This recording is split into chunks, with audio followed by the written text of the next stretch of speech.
बस में बैठे बैठे एक लड़के ने लड़की की आंख पर स्कार्फ बांध दिया। लड़की को लगा बस मस्ती चल रही है, तो उसने ज्यादा टेंशन नहीं ली। पर उसको क्या पता था कि लड़के की हरकतें धीरे धीरे ज्यादा गंदी होने लगेंगी। बेबे अब परेशान होने लगी, गुस्सा भी दिखा रही थी, लेकिन लड़का मान ही नहीं रहा था। मजबूरी में बेबे उठकर सीट बदलने लगी। तभी पास वाले लड़के ने उसको धक्का मारकर जबरदस्ती फिर से सीट पर बैठा दिया और गलत हरकतें शुरू कर दी। बगल में बैठी लड़कियां रोकना चाह रही थीं, पर सामने वालों की पूरी गैंग थी और टीचर से मदद मांगने भी जाते हैं, तो भाई टीचर खुद डरपोक निकले। हाँ, सही सुना तुमने। अब बेबे को सिर्फ एक लड़का नहीं, बल्कि कई लड़के परेशान कर रहे थे। तभी पास खड़ा शाओ गुआंग आगे बढ़ा। बेबे को लगा कि शायद वो मदद करेगा, लेकिन जब उसके सिर पर स्कूल यूनिफॉर्म डाल दी गई, तो वहीं पूरी मंडली ने उसके साथ जबरदस्ती शुरू कर दी। और भाई, ये बस फिल्मी कहानी नहीं थी, असलियत और भी खतरनाक थी। 2004 से 2012 के बीच ताइवान के ताइनान में कॉन्ग स्कूल में ऐसे 164 केस सामने आए थे, जहां स्टूडेंट साथ शोषण हुआ। इसी सच्ची घटना पर बनी है ये फिल्म। अब आता है झांग चेंग। नया स्टूडेंट था, नया स्कूल ज्वाइन करता है। उसी रात उसको पार्टी में बुलाया गया। सब बहुत फ्रेंडली थे, सब हंस रहे थे, बातें कर रहे थे। वहीं बेबे को देखकर झांग को लगा ये बहुत प्यारी है। धीरे धीरे दोनों अच्छे दोस्त बन गए। पर भाई, अगली सुबह झांग जब स्कूल बस में बैठा था, तो उसको पीछे से स्टूडेंट की हंसी ठिठोली सुनाई दी। उसने सोचा बस मस्ती हो रही है, लेकिन जैसे ही कपड़ा हटाकर देखा, आंखों के सामने बहुत खौफनाक नजारा था। सबसे बड़ा झटका, वहां बेबे थी, उसकी वही दोस्त। वो झटपटा रही थी, पर उसके साथ ही लड़के बिल्कुल भी रुकने का नाम नहीं ले रहे थे। और सामने बैठा टीचर, वो सब देखकर भी अनदेखा कर रहा था। झांग पूरी तरह डर गया। घर जाकर भी उसका मन नहीं संभला। माँ ने पूछा, बेटा नया स्कूल कैसा है? पर वो बस हल्के से सिर हिलाकर रह गया, क्योंकि माँ को चिंता नहीं देना चाहता था। पर झांग चैंग को सबसे ज्यादा शौक तब लगा, जब अगले दिन वही बेबे उन्हीं लड़कों के साथ हंस खेल रही थी, जैसे कल रात कुछ हुआ ही नहीं। अब झांग को उन लड़कों ने रात के लिए इनवाइट किया, पर झांग ने ठुकरा दिया। तो रात में उसे सोते समय उठाकर जबरदस्ती गलियारे में ले गए। शाओ गुआंग खुद टॉयलेट से निकला और झांग को बोला, चल भाई, तू भी खेल में शामिल हो जा। झांग को लगा अब बचना मुश्किल है। तभी अचानक अलार्म बज गया। सब लड़के डरकर भाग गए, और ये अलार्म किसी और ने नहीं, बल्कि नीचे से बेबे ने बजाया था। बाद में अकेले में झांग ने बेबे से बस में हुई घटना के बारे में पूछा। बेबे ने कहा, वो तो बस खेल रहे थे। लेकिन झांग बेवकूफ नहीं था। उसने गुस्से में पूछा, ये खेल था? झांग बोला कि चलो टीचर को बताते हैं। पर बेबे ने साफ कहा, बेवकूफी मत कर, टीचर को बताने से कुछ नहीं होगा। यहां तो ऐसी बातें आम हैं। उसके हाथ के इशारों से झांग को समझ आया कि बेबे अब इस सब की आदत डाल चुकी है, और शायद इसलिए भी वो कुछ नहीं बोली, क्योंकि ये सब स्टूडेंट्स उसी की तरह सुन और बोल न पाने वाले विकलांग बच्चे थे, और वो अकेली नहीं रहना चाहती थी। झांग ने पूछा, अगर अगली बार भी वो लोग तुम्हें पीछे वाली सीट पर ले जाएं तो? बेबे ने हल्के फुल्के अंदाज में जवाब दिया, पर उसकी आंखों में आंसू थे, जैसे बारिश की बूंदों में छुपा तूफान। अंदर से कमजोर और डरपोक महसूस कर रही थी। सुबह झांग ने देखा कि बेबे फिर उसी बस में बैठ गई, तो अब और रुकना नामुमकिन था। वो सीधे दौड़ा, बस में चढ़ा और बेबे को पकड़ कर ले जाने लगा, ताकि वो टीचर वांग को बता सके। पर उस समय भी बेबे नहीं चाहती थी कि वो उनके बारे में कुछ बताए। खुशकिस्मती टीचर ने समय पर देख लिया। कई बार पूछताछ के बाद बेबे ने आखिरकार सच बताया। टीचर वांग को तब पता चला कि जब बेबे ने पहली बार ये घटना झेली थी, तब उसने पुराने क्लास टीचर से मदद मांगी थी, पर उसने मदद नहीं की। सच जानने के बाद टीचर वांग सीधे सबूत लेकर प्रिंसिपल के पास गए। प्रिंसिपल बोली, मैं देखती हूं, अभी बेबे के परिवार को मत बताओ। टीचर ने तय किया कि पहले ये पता करें कि ये सिर्फ एक केस है या और भी किसी स्टूडेंट के साथ हुआ है। उन्होंने सभी स्टूडेंट्स से पूछताछ शुरू कर दी, और भाई, जो हुआ उससे सब दंग रह गए। पता चला कि पीड़ित एक के बाद एक सामने आने लगे। कुछ लोग डर के मारे सिर्फ अपनी पीड़ा लिख पाए। सभी पीड़ितों ने अलग अलग तरह का झेला था, और सबसे हैरान करने वाली बात, जब उन्होंने शिकायत की तो टीचर्स ने उन पर विश्वास नहीं किया। उन्हें सिर्फ ये इन विकलांग बच्चों का खेल लग रहा था। आखिर में जब स्टैटिस्टिक्स निकाले गए, तो पीड़ितों की संख्या 127 तक पहुंच गई, और इन सब पीड़ितों ने जिस पर आरोप लगाया, वो था सियाओ गुआंग नाम का सीनियर। टीचर ने पूछा, तुम क्यों करवा रहे थे ये सब?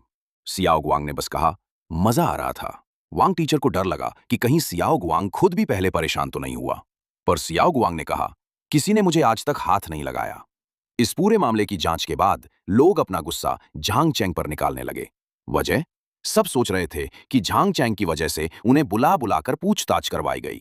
भाई, उस दिन झांग चैंग अकेला था। सियाओ गुआंग की गैंग ने आकर उसे खूब पीटा, जिससे बाकी लोग उसे अजीब नजर से देखने लगे। बेबे को यह सब बिल्कुल सहन नहीं हुआ और उसने स्कूल आना बंद कर दिया। पर झांग चैंग और टीचर वांग ने बेबे के दादा के पास रोज घर जाकर फरियाद करने लगे, बेबे को वापस स्कूल आने देने के लिए। उसकी लगातार कोशिशों के बाद आखिरकार दादा का दिल पिघला गया।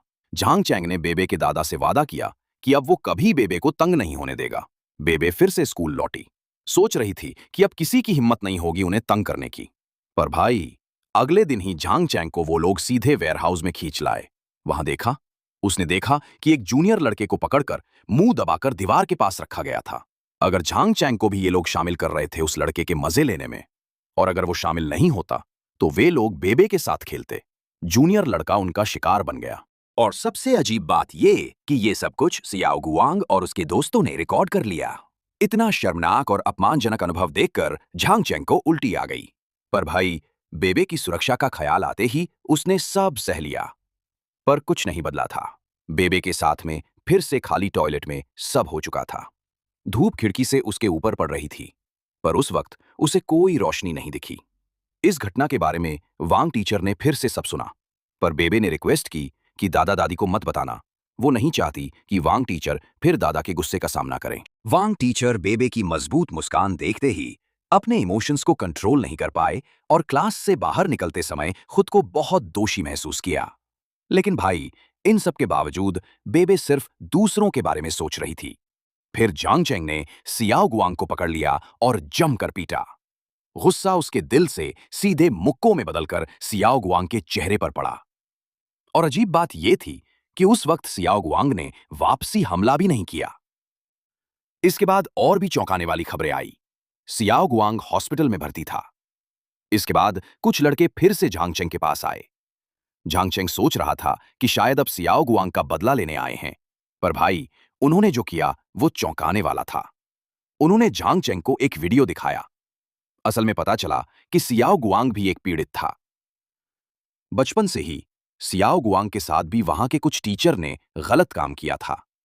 ये उसके साथ तब तक चलता रहा जब तक वो टीचर रिटायर नहीं हो गए। इसके बाद झांग चैंग ने जो अभी सुना था सब वांग टीचर को बता दिया। भाई, झांग चैंग को नहीं पता था कि उस वक्त सियाओ गुआंग पर जो गलत काम हुआ था, तब कुछ स्टूडेंट्स पहले भी दूसरे टीचर्स के पास जाकर शिकायत कर चुके थे। अब टीचर वांग प्रिंसिपल से पूछता है कि आपको सब पता था कि 8 टीचर सियाओ गुआंग के साथ गलत हरकत करता था, फिर भी आपने उसके खिलाफ कोई कार्रवाई नहीं की, बल्कि बात बाहर न आ जाए इस वजह से आपने उससे रिटायर कर दिया। प्रिंसिपल कहती है, तुम्हें सब आसान लगता है, उसके बड़े बड़े लोगों से कनेक्शन है, स्कूल बंद हो सकता है हमारा। टीचर कहता है, मतलब आपको बच्चों से ज्यादा स्कूल की पड़ी है। वांग टीचर ने प्रधानाचार्य से पूरी तरह निराशा महसूस की और बेबे पर फिर से हमला इसलिए हुआ क्योंकि वो 8 टीचर फिर से वापस आ गया। कभी जिसने सियाओ गुआंग को नुकसान पहुंचाया, वही टीचर अब रिटायर होकर स्कूल के सेलिब्रेशन में बुलाया गया। इससे सियाओ गुआंग फिर से परेशान और ऑलमोस्ट पागल हो गया। उसके सुसाइड के ख्याल भी फिर से उभर आए। अगले दिन टीचर ने सियाओ गुआंग से बात की, उसकी कहानी समझी और उससे ट्रस्ट बनाने की कोशिश की ताकि वो अपनी इनर फीलिंग्स बता सके। क्या ये इसलिए हुआ कि उसने स्कूल सेलिब्रेशन में 8 टीचर को देखा और फिर बेबे के साथ ऐसा किया? पर सियाओ गुआंग ने कहा कि वो टीचर से नफरत करता था, लेकिन सेलिब्रेशन में उसे देखकर उसे थोड़ा अच्छा लगा। साफ है कि वो टीचर से नफरत करता था, फिर भी उसका दिल उलझन में था। वो समझ ही नहीं पा रहा था कि उसके मन में ये फीलिंग क्यों आई। उसके बाद सियाओ गुआंग ने बताया कि जब वो हॉस्पिटल में था, उस टाइम 8 टीचर ने उसे देखा था। वांग टीचर को लगा कि ये गवार 8 टीचर फिर से सियाओ गुआंग को नुकसान पहुंचा रहा है, लेकिन सियाओ गुआंग ने पेन फील करते हुए माना कि उस दिन उसने खुद ही टीचर की सेवा की थी। सियाओ गुआंग को इतने दर्द के साथ रोते देख वांग टीचर का दिल भी टूट गया। वो समझ ही नहीं पा रहा था कि ये दुनिया बीमार है या फिर इस स्कूल के लोग ही बीमार हैं, लेकिन उसे एक बात साफ थी कि अब वो अपनी पूरी ताकत लगा देगा ताकि ऐसे मामले फिर कभी ना हों। जल्दी ही एक शख्स ने इस पूरे केस को मीडिया में लीक कर दिया। स्कूल का स्कैंडल पूरी तरह से बाहर आ गया। प्रधानाचार्य को उच्च अधिकारियों ने हटा दिया और स्कूल में फिर से शांति लौट आई। बेबे भी ठीक होकर घर लौट गई और दोनों अब स्कूल में खुशी खुशी पढ़ाई कर सकते थे। अब स्कूल बस में जो मस्ती और हंसी थी वो असली खेल था। लेकिन कहानी अक्सर इतनी परफेक्ट नहीं होती। इस फिल्म का नाम है वू शेंग नो साउंड। स्कूल में भी साइलेंस, पर प्रिंसिपल भी हर प्रॉब्लम में साइलेंस, दिल के इमोशंस भी साइलेंस, और एक पीड़ित स्टूडेंट की आवाज भी साइलेंस। इसे देखकर मैं भी साइलेंट हो गया। हमारे पास शायद समय और एनर्जी नहीं है हर दुख को समझने के लिए, और ना ही हम हर बुरे इंसान को सजा दे सकते हैं। लेकिन हम जो कर सकते हैं वो ये है कि अपने अंदर रोशनी की उम्मीद रख, मुश्किलों का सामना करो, आवाज उठाओ, लड़ो, और उन बातों को अगले जनरेशन तक पहुंचाओ ताकि उन्हें कुछ सीख मिले। अभी तक चैनल को सब्सक्राइब नहीं किया तो कर लीजिएगा। ऐसी रियल स्टोरी पर बेस्ड स्टोरीज आती रहेंगी।